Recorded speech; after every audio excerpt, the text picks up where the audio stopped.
नमस्कार, मैं पंकज प्रसून।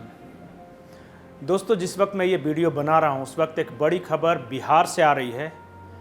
आपको पता होगा कि जो आरजेडी के जो ट्रेजरर थे उनके आवास पे छापेमारी हुई थी और भारी रकम बरामद होने की सूचना है।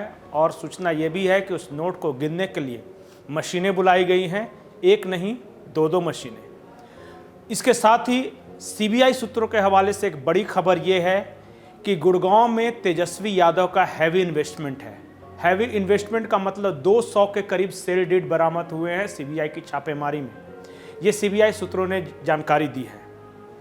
तीसरी बड़ी खबर, जब हम झारखंड की बात करते हैं तो अचानक राज्यपाल जो रमेश बैस है उनके प्रधान सचिव का बदलाव हो गया, तबादला कर दिया गया। अब नितिन मदन कुलकर्णी रमेश बैस जो राज्यपाल हैं झारखंड के, उनके प्रधान सचिव बनाए गए हैं। जो महत्वपूर्ण खबर है वो ये है कि आज राज्यपाल को लौटना था झारखंड, लेकिन वो लौटे नहीं हैं और हमें जो जानकारी दी गई है उसके अनुसार वो कल झारखंड लौट सकते हैं।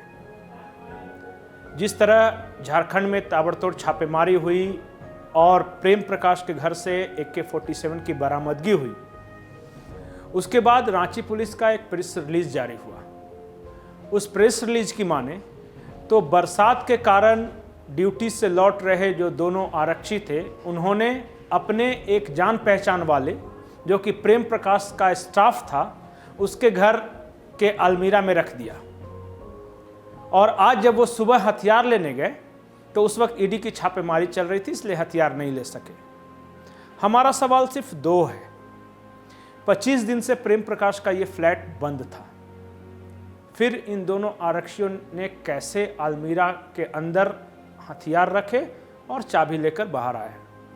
दूसरी बात कि अगर बारिश हो रही थी तो जहां इन्होंने हथियार रखे उससे महज कुछ कदम की दूरी पर अरगोड़ा थाना है। ये चाहते तो अपने दोनों AK-47 अरगोड़ा थाने में भी रख सकते थे, इन्होंने ऐसा क्यों नहीं किया? तीसरा सवाल कि जो झारखंड पुलिस की जो प्रेस रिलीज है उसमें समय का वर्णन नहीं है, क्योंकि ये कहा गया है कि 23 तारीख को वो ड्यूटी से वापस लौट रहे थे, लेकिन कहाँ से वापस लौट रहे थे और कितने बजे के आसपास की घटना, अगर वो बता देते तो हमें भी अंदाजा हो जाता कि वाकई उस समय बारिश हो रही थी अरगोड़ा के आसपास या नहीं।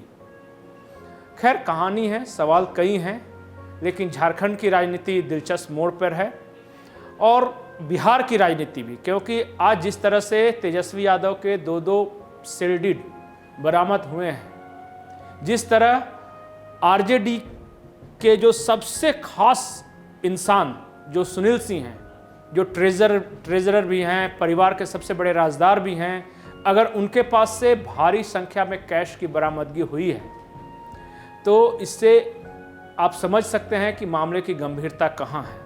और रही बात झारखंड की, तो झारखंड सांस रोके बस एक चीज़ का इंतज़ार कर रहा है कि चुनाव आयोग का फैसला क्या होगा और ये फैसला कब तक आएगा। उम्मीद है कि ये फैसला जल्द ही आएगा और समाचार प्लस आपको सबसे पहले बताएगा भी। नमस्कार।